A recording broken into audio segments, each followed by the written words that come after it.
गणाध्यक्षाय धीमहि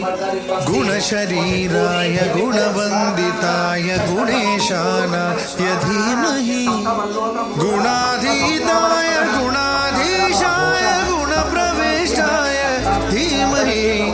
एकदन्ताय वक्रतुण्डाय गौरीतनयाय धीमहि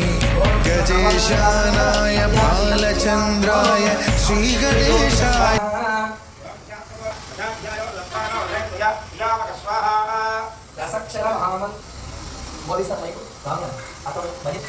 ओम